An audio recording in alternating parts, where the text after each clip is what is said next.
Hello students, हम लोग प्रश्नावली 8D पे और क्वेश्चन नंबर है 1। कह रहा है चित्र में समबाहु त्रिभुज ABC की भुजाओं BC, CA और AB के मध्य बिंदु BC, CA और AB के मध्य बिंदु क्रमशः DE और F है। देख रहे हैं, सिद्ध कीजिए कि त्रिभुज DEF भी एक समबाहु त्रिभुज है। ये DEF भी हमें एक समबाहु त्रिभुज दिखाना है। चलिए पहले देख लेते हैं क्या दिया हुआ है और क्या सिद्ध करना है। दिया है कि समबाहु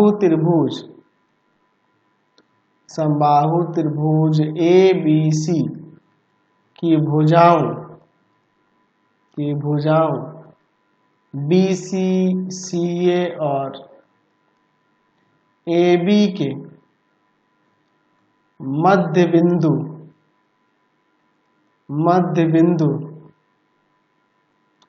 क्रमशः DE और F है। ठीक है, चलिए देखते हैं। तो सिद्ध करना है कि त्रिभुज DEF एक समबाहु त्रिभुज है। ये हमें यहाँ पर दिखाना है। ठीक है, चलिए अब इसका हम लोग यहाँ पर प्रमाण देखते हैं। अच्छा, त्रिभुज ABC एक समबाहु त्रिभुज है।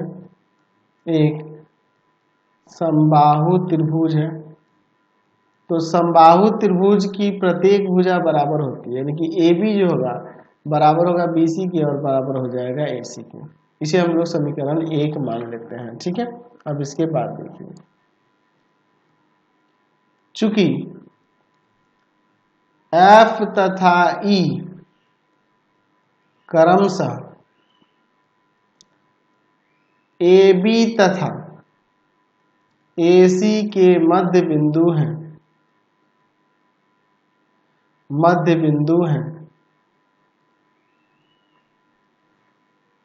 है ना, मध्य बिंदु है। तो यहां से हो जाएगा EF आधा हो जाएगा BC के। कैसे? मध्य बिंदु प्रमेय से। इसी तरह से अगर हम लोग देखें तो चूंकि D तथा E क्रमशः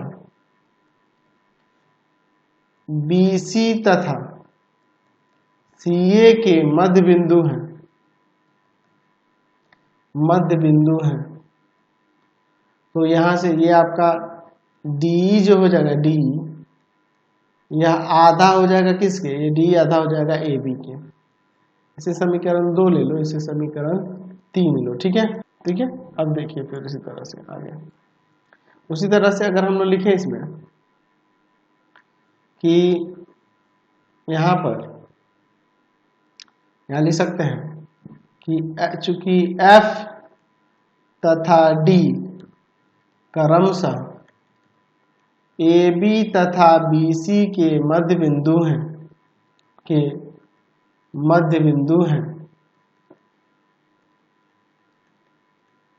तो यहाँ पर ये DF जो हो जाएगा यह आधा हो जाएगा किसके? DF आधा हो जाएगा AC के या CA के। ठीक है, AC भी लिख सकते हैं, कोई दिक्कत नहीं है, या CA भी लिख सकते हैं। ये समीकरण 4 ले सकते हैं। ये भी मध्य बिंदु प्रमेय से। ठीक है, मध्य बिंदु प्रमेय से। तो अगर हम लोग इन सभी समीकरणों से देखें, समीकरण 1, 2,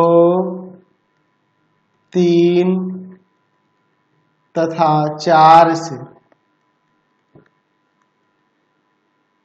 ठीक है, हमारे पास AB, BC और AC तीनों इक्वल है। ठीक है ना जी, यहाँ ये AB, BC और AC तीनों इक्वल है, तो इनका हाफ भी तो इक्वल हो जाएगा ना, है ना जी। हम लोग यहाँ पर लिख सकते हैं कि half of AB equal to half of BC equal to में हाफ ऑफ AC हो जाएगा।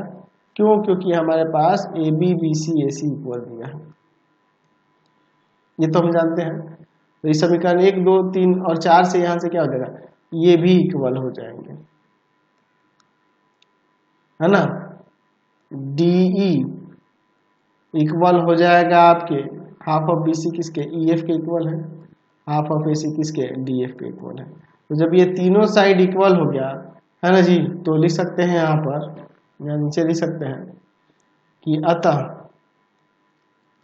त्रिभुज DEF एक समबाहु त्रिभुज है, समबाहु त्रिभुज है। हमने यहाँ पर साबित करके दिखा दिया, समझ गए ना। क्वेश्चन नंबर 2 देखिए, त्रिभुज ABC का एंगल B समकोण है और भुजा AC का मध्य बिंदु P है, तो सिद्ध करना है ये। चलिए देख लेते हैं।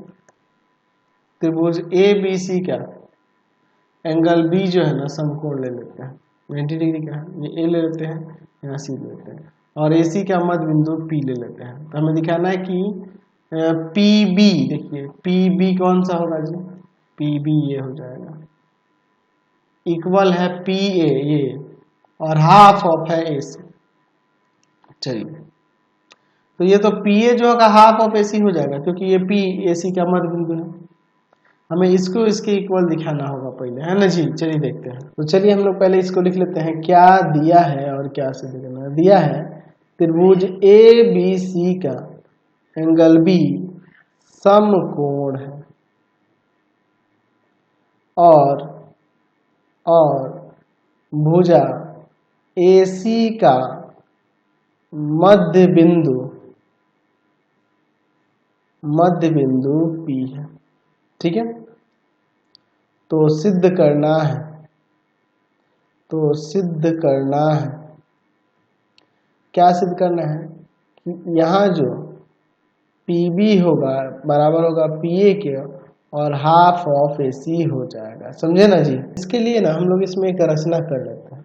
देखिए रचना में क्या करते हैं, हम लोग क्या करते हैं इसमें रचना में कि यहाँ P मध्य बिंदु दिया हुआ है AC का, हम लोग यहाँ पर क्या करते हैं, यहाँ पे कि एक बिंदु अन्य बिंदु यहाँ पे D ले लेते हैं या Q ले लेते हैं, जो कि BC का मध्य बिंदु है, ठीक है ना, बात समझ रहे ना। यहाँ पर एक अन्य मध्य बिंदु ले लेते हैं Q, ठीक है, इसका मध्य बिंदु P है और इस BC का मध्य बिंदु हमने Q ले लिया है। रचना में हमने क्या लिया कि BC का मध्य बिंदु Q लेकर PQ को मिलाया, ठीक है। इतना काम कर दिए हैं, इसको हम लोग यहाँ रचना में लिख दिए। चलिए आप समझिए, इसका आप प्रमाण देखिए आगे। चूंकि P तथा Q, यहाँ देख लेते हैं त्रिभुज ABC में P तथा Q क्रमशः AC तथा BC के मध्य बिंदु हैं। तो जब ये मध्य बिंदु दिए हुए हैं तो ऐसे लिख सकते हैं, यहाँ पर क्या लिख सकते हैं, ध्यान से देखिएगा क्या हो सकता है। यहाँ पे ये मध्य बिंदु, ये मध्य बिंदु, तो ये इसके समांतर और आधा हो जाएगा, है कि नहीं। यहाँ पर ये आपका जो PQ हो जाएगा, PQ वह समांतर हो जाएगा और आधा भी हो जाएगा, बस समांतर ही लिख देते हैं BA के, है ना जी। कैसे, यहाँ पे लिख सकते हैं मध्य बिंदु प्रमेय से ऐसा हो जाएगा। चलिए अब इसके बाद हम लोग आगे देखते हैं। ये इसके समांतर हो गया, तो यहाँ वाला कोण इस कोण के बराबर हो जाएगा कि नहीं, यानी कि एंगल CQP बराबर हो जाएगा एंगल CBA बराबर में 90, है ना जी। संगत कोण है, ये संगत कोण बराबर, तो ये 90 है तो ये भी 90 हो जाएगा। चलिए ये हमने कोण यानी कि ये हमने लंब दिखा दिया यहाँ पे। अब चलते हैं त्रिभुज CQP तथा त्रिभुज BQP में, इन दोनों त्रिभुजों को हम लोग सर्वांगसम करेंगे, इसको और इसको, ठीक है। तो चलिए देखते हैं इनको सर्वांगसम करके। देखिए अब हम लोग क्या करते हैं, हम लोग पहला चीज तो ये ले लेंगे कि ये इसके बराबर हो जाएगा, यहाँ CQ जो है ना इस BQ के बराबर हो जाएगा। क्यों, रचना से क्या था कि Q BC का मध्य बिंदु है, मध्य बिंदु है इसलिए। ठीक है, चलिए अब इसके बाद देखिए हम लोग क्या करते हैं। एंगल CQP सॉरी, ये वाला एंगल इक्वल टू में एंगल BQP, प्रत्येक 90 हो जाएगा, 90 हो जाएगा। ये 90 है तो लंबा ही ना होगा जी, इसलिए ये दोनों 90 हो जाएंगे। अच्छा, तीसरा जो है ना PQ इक्वल टू में PQ उभयनिष्ठ है, ये दोनों त्रिभुजों में, इसमें भी उभयनिष्ठ है। ठीक है, तो यहां से त्रिभुज CQP सर्वांगसम हो जाएगा त्रिभुज BQP के। कैसे? साइड एंगल साइड सर्वांग समता से। तो जब ये सर्वांगसम हो गया तो यहाँ पे अब लिख सकते हैं कि ये जो होगा इसके इक्वल हो जाएगा, है कि नहीं? यानी कि अब हम लिख सकते हैं कि यहाँ पे PC जो हो जाएगा ना, PC वह बराबर हो जाएगा आपके PB के, CP/CT से, ये दोनों बराबर हो गए। चूंकि P AC का मध्य बिंदु है, AC का मध्य बिंदु है, तो यहां से ये PC जो होगा ना बराबर हो जाएगा PA के और हाफ ऑफ हो जाएगा AC। अब इन दोनों समीकरणों से देखिए, समीकरण 1 तथा समीकरण 2 से ये दोनों PC है, तो ये दोनों बराबर हो जाएंगे कि नहीं? यानी कि हो जाएगा PA इक्वल टू में PB इक्वल टू में हाफ ऑफ AC। हमने ये प्रमाणित करके दिखा दिया। चलते हैं अब नेक्स्ट क्वेश्चन पे। चलिए क्वेश्चन नंबर 3 देखिए। सिद्ध कीजिए कि एक आयत के क्रमागत भुजाओं के मध्य बिंदुओं को मिलाने से प्राप्त चतुर्भुज एक समचतुर्भुज होता है। समचतुर्भुज ये हमें दिखाना है। चलिए देखते हैं। यहाँ पर हम लोग एक आयत ले लेते हैं, ठीक है। इस आयत का नामकरण कर देते हैं ABCD, ठीक है। आपका आयत हो गया। आयत के क्या कह रहा है? क्रमागत भुजाओं के मध्य बिंदु। तो हम लोग एक काम करते हैं, इनके भुजाओं के मध्य बिंदु जैसे AB का यहाँ पे ले लेते हैं P, है ना। BC का ले लेते हैं यहाँ पर Q, CD का ले लेते हैं R और इसका ले लेते हैं S। ये मध्य बिंदु ले लिया। और इन मध्य बिंदुओं को मिलाने से जो यहाँ पर आपका जो चतुर्भुज बनेगा ना, ये आपका सम चतुर्भुज होगा। यही हमें साबित करके दिखाना है।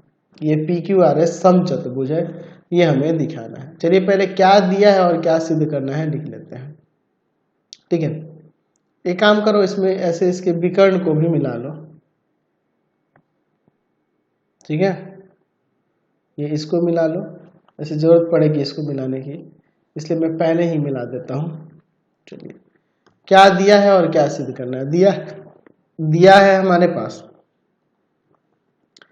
कि ABCD एक आयत है, एक आयत है जिसकी भुजाओं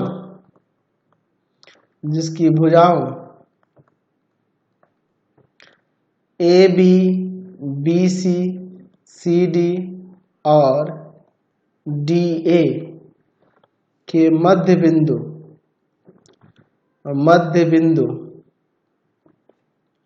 क्रमशः PQR तथा S है, ठीक है। तो सिद्ध करना है, क्या करना है जी कि PQRS एक समचतुर्भुज है। अच्छा, हमने इसमें विकर्ण को मिलाया था, वो खुद से मिला है, क्वेश्चन में तो ऐसा कुछ कह नहीं रहा। इसको रचना में ही ले लोगे तो अच्छा रहेगा, ठीक है। तो मैं इसको रचना में ही ले लेता हूँ, ठीक है। तो इसको मैं रचना में ही लिख दूंगा, है ना जी। डॉटेड कर दे रहा हूँ, यहाँ पे मैं लिख देता हूँ रचना में। क्या रचना में? कि विकर्ण जो है उनको मिलाया है। विकर्ण AC तथा BD को मिलाया। ऐसे इसको नहीं भी लिखेंगे इसमें रचना अलग से तो कोई दिक्कत नहीं, वैसे भी चलेगा, इतना तो कोई दिक्कत नहीं है। चलिए अब हम लोग इसका प्रमाण के तरफ चलते हैं। ठीक है, चलिए हम लोग यहाँ चलते के करके देखिए, पहले एक काम करते हैं, आते हैं त्रिभुज ABD, इसमें ABD इसमें देखिए। अच्छा, P तथा S क्रमशः AB तथा AD का मध्य बिंदु है, मध्य बिंदु है। तो जब ये मध्य बिंदु हो जा रहा है तो यहाँ पे लिख सकते हैं नहीं कि जो PS होगा, PS यह हाफ हो जाएगा BD के, तथा ये PS जो है समांतर भी होगा BD के। इसको समीकरण 1 लेके चलते हैं। ठीक है, अच्छा अब आते हैं त्रिभुज BCD में, इसमें। अच्छा ये कैसे लिखा है, चाहो तो आप यहाँ लिख सकते हो कि मध्य बिंदु क्रम से। ठीक है, चलिए अब BCD इसमें आओ, यहाँ पे लिख सकते हैं कि Q तथा R क्रमशः BC तथा CD के मध्य बिंदु है, मध्य बिंदु है। तो यहां से लिख सकते हैं कि जो QR जो होगा यह हाफ हो जाएगा BD के, तथा QR जो हो जाएगा समांतर भी हो जाएगा BD के। ये समीकरण 2 कैसे हुआ, यही मध्य बिंदु प्रमेय से। ठीक है, चाहो तो लिख सकते हो मध्य बिंदु प्रमेय से। ठीक है, तो ये इसके हाफ और समांतर, ये इसके हाफ और समांतर, तो लिख सकते हैं हम समीकरण 1 तथा समीकरण 2 से क्या हो जाएगा, PS जो हो जाएगा बराबर हो जाएगा QR के, तथा PS जो हो जाएगा समांतर हो जाएगा QR के। PS जो होगा समांतर हो जाएगा QR के। तो किसी चतुर्भुज के एक सम्मुख भुजा का युग्म बराबर और समांतर हो जाए तो क्या हो जाएगा, समांतर चतुर्भुज नहीं हो जाएगा। तो यहाँ पे लिख सकते हैं P, इसलिए PQRS एक समांतर चतुर्भुज है। लेकिन हमें तो यहाँ दिखाना है सम चतुर्भुज। चलिए आगे देखते हैं। अच्छा, हम लोग यहाँ पे चलते हैं त्रिभुज ABC में, ABC में P तथा Q क्रमशः AB तथा BC के मध्य बिंदु है, मध्य बिंदु है।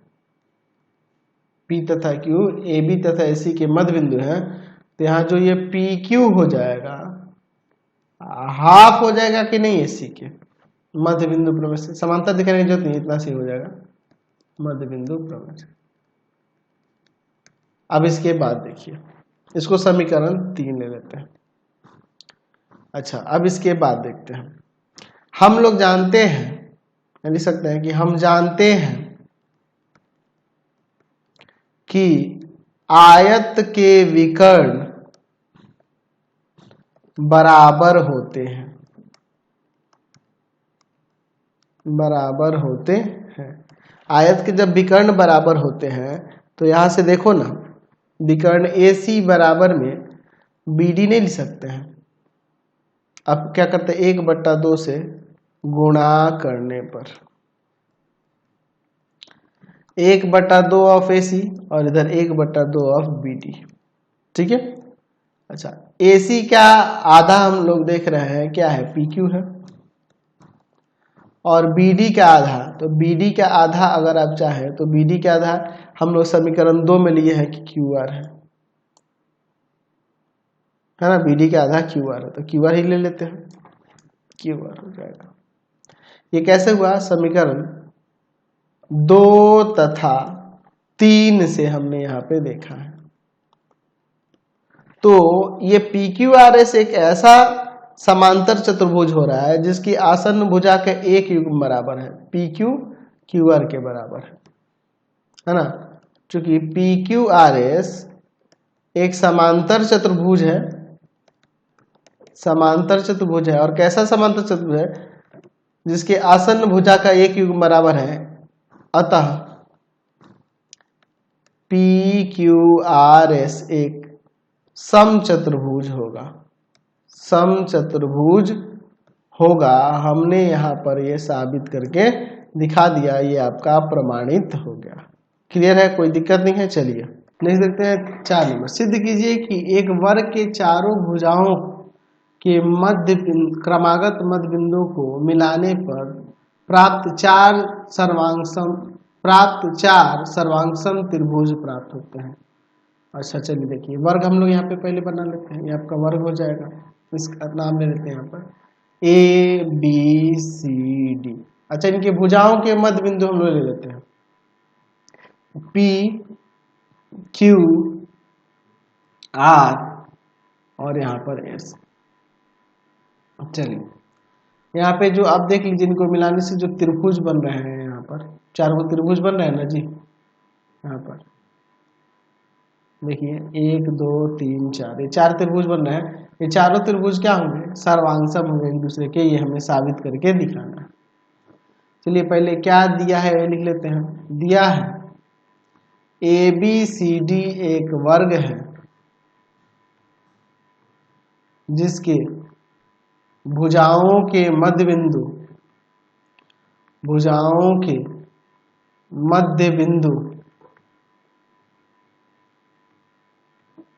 पी क्यू आर एस है। सॉरी, भुजाओं के मध्य बिंदु अलग अलग लिख देते हैं, पी क्यू आर तथा एस है। ठीक है, क्रमागत भुजाओं A B B C C D और ए डी के शॉर्ट में मैंने लिख दिया। तो सिद्ध करना है कि जो चारों त्रिभुज हो रहे हैं ये सर्वांगसम होंगे। चलिए देख लेते हैं कौन कौन से त्रिभुज पी बी क्यू सर्वांगसम होगा त्रिभुज किसके, पी बी क्यू, इसके यहाँ पर हो जाएगा आपका पी ए एस के। फिर सर्वांगसम होगा यहाँ पर आर डी एस के। फिर सर्वांगसम होगा ये किसके, आर सी क्यू के। ठीक है, ये चारों जो होंगे ये एक दूसरे के सर्वांगसम होंगे। चलिए इसका हम लोग प्रमाण देखते हैं। ठीक है, चलिए देखते हैं। पहली बात तो हम लोग यहाँ पे ये लिख सकते हैं कि चूंकि P Q R तथा S भुजाओं AB BC CD और DA के मध्य बिंदु हैं,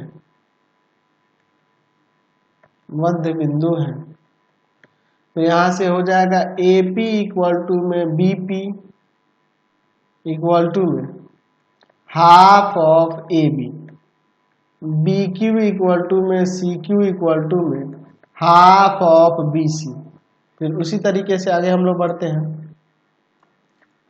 CR इक्वल टू में DR इक्वल टू में हाफ ऑफ CD, और फिर AS इक्वल टू में DS इक्वल टू में हाफ ऑफ AD। चूंकि वर्ग की प्रत्येक भुजाएं बराबर होती है,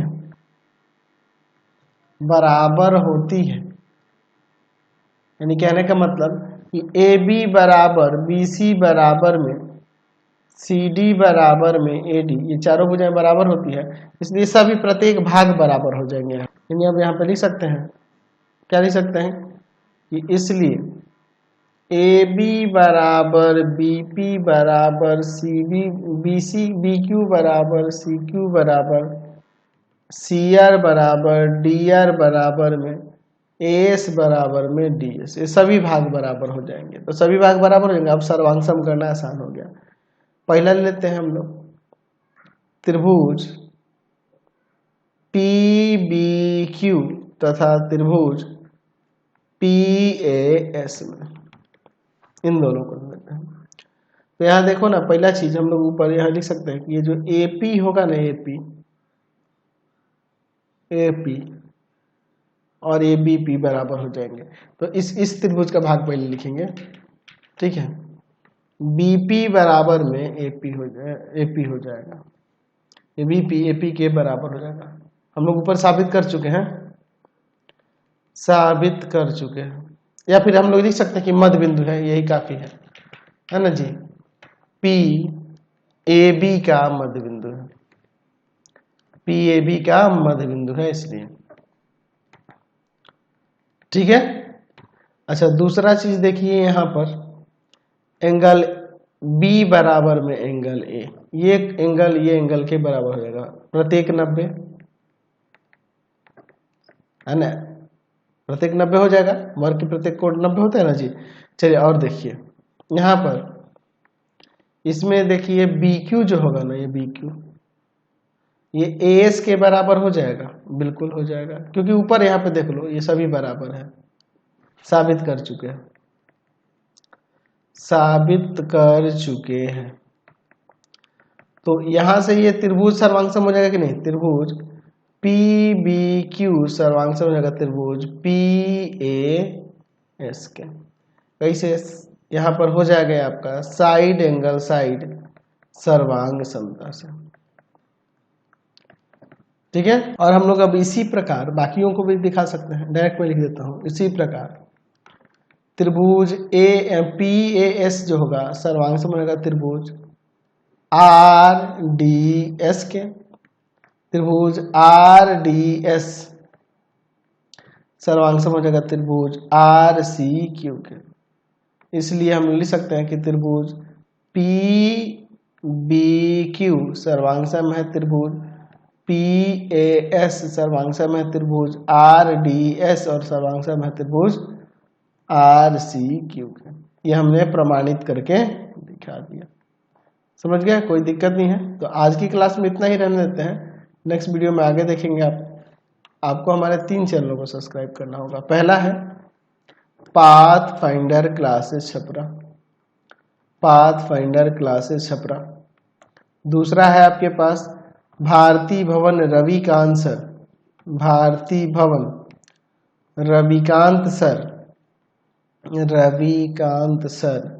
और तीसरा चैनल है रविकांत